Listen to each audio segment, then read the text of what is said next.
Nous avons avec nous en visuel à 17h03 Marie Turcotte, elle est directrice générale de Execo. Bon après-midi, Madame Turcotte. Mais bonjour, merci de me recevoir. Ça va bien? Oui, ça va bien, ça va bien. Bon. Alors, maintenant, les sociétés de transport annoncent quelques changements, des améliorations pour les personnes, pour le transport adapté surtout, n'est-ce pas? Et est-ce que ça vous plaît, vous, directrice générale de Execo?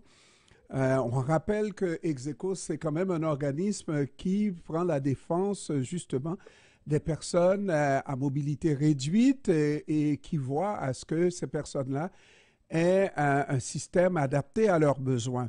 Est-ce que ce qui s'annonce va dans le sens que vous voulez?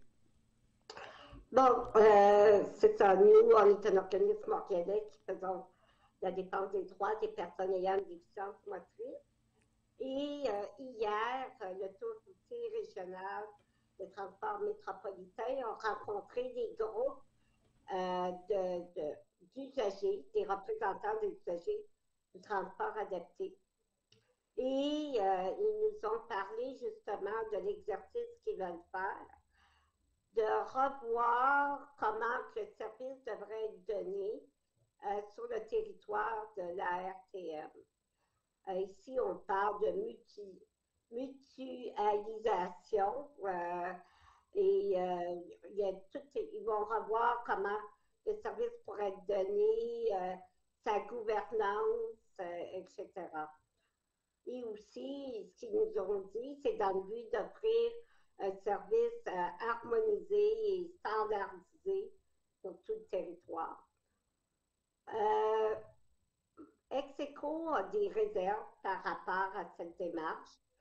Ça peut être intéressant, mais comme je dis souvent, le diable est dans les détails. C'est un gros projet et ma première préoccupation dans ce projet-là, c'est que la qualité, c'est que ce changement-là ne se fasse pas au détriment de baisser la qualité et la quantité des services. On nous dit que c'est dans le but d'améliorer, mais moi, je tiens en tout cas à souligner que ça demeure très important. Il ne faut pas qu'il y ait moins de services, puis il ne faut pas que la qualité soit amoindrie.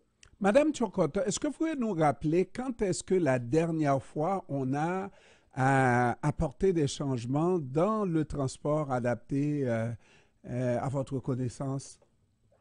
Il y a à peu près, ça nous avait moins affecté les usagers de la STE, mais il y a à peu près 6 ans, ils ont créé les EXO. EXO qui ils ont regroupé tous les services du transport adapté sur la couronne nord Mhm. et la couronne sud pour justement, ça a été fusionné pour créer EXO. Et ça avait pour but justement de simplifier, d'augmenter la qualité du service, etc. Mhm. Et nous, les usagers de Montréal, Longueuil, Laval, ça n'avait pas eu d'impact parce que les sociétés de transport, les services de transport adaptés pour ces trois municipalités-là demeuraient le même. OK. Mais là c'est vraiment c'est tous les transporteurs, tous les services de transport adaptés sur le territoire de la RTM qui veulent revoir comment ils devraient être organisés, est-ce qu'on parle de fusion? Si oui, c'est qui va gérer ça? Fait que pour nous, on nous a dit hier au milieu associatif qu'on serait consulté, mais on veut réellement être consulté. Des fois, on nous dit, oui, vous allez être consulté, mais finalement, au bout de piste, on est informé.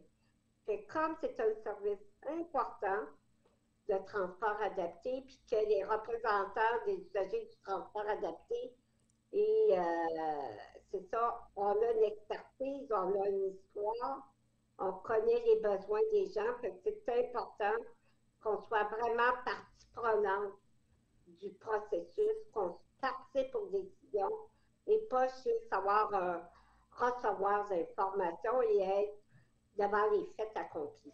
Et jusqu'au moment où on se parle, moi, quand je vois qu'à la STM, par exemple, il y a une représentante qui occupe une fonction à la STM de personnes handicapées, ça me dit qu'on prend au sérieux vos demandes, les besoins des personnes handicapées, non? Oui, puis je veux pas, à travers mes propos, je veux pas que les gens pensent qu'on ne prenne pas au sérieux nos besoins. C'est considéré puis c'est pris au sérieux.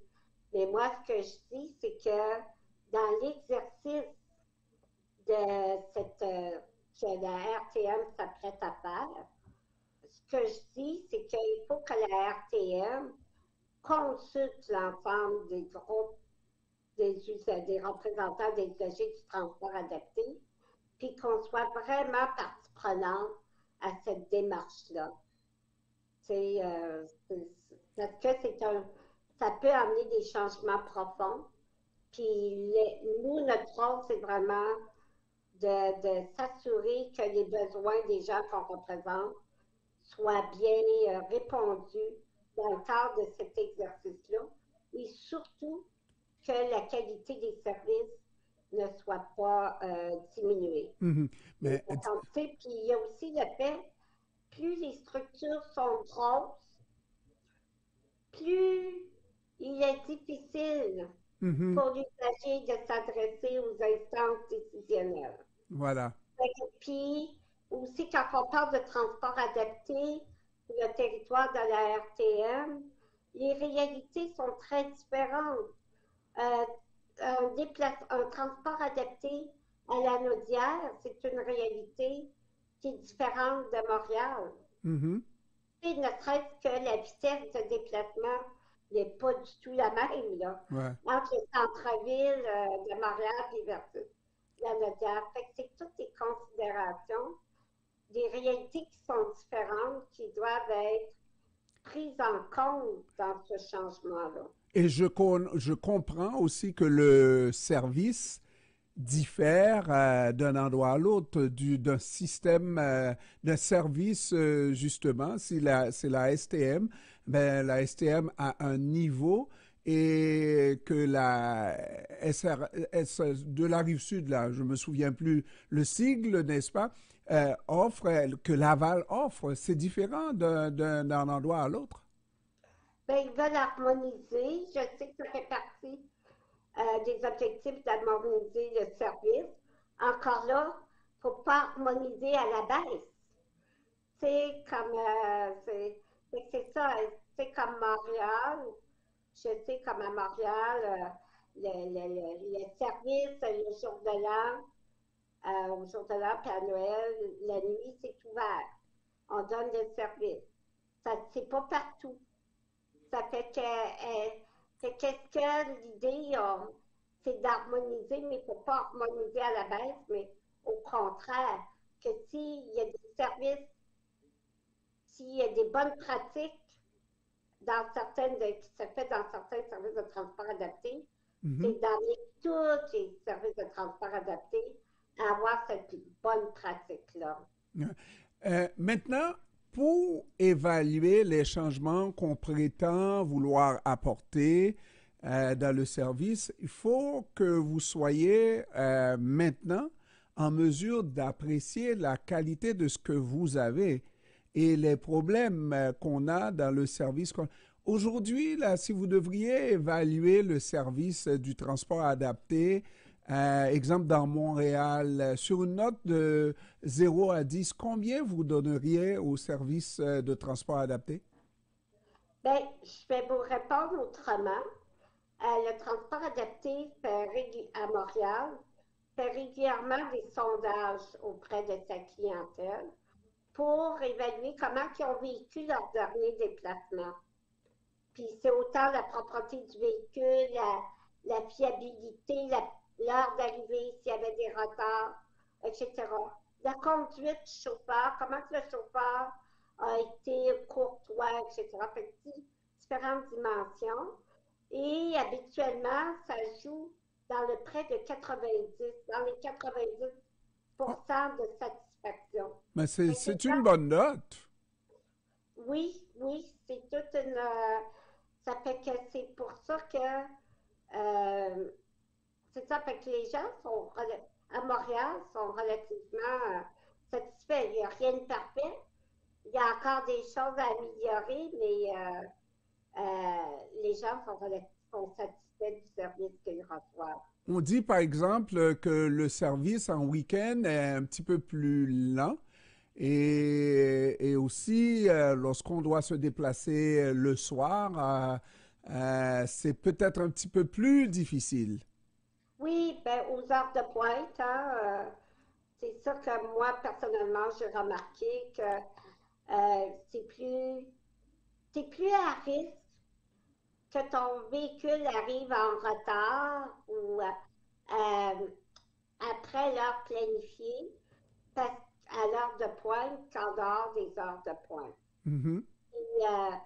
Et, au niveau de la planification des heures, comme je dis, il n'y a rien de parfait. Sûrement que la STM pourrait apporter des améliorations, mais il y a un fait aussi que c'est très difficile de se déplacer en voiture sur l'île de Montréal. Puis plus tu t'approches du centre-ville, plus c'est difficile.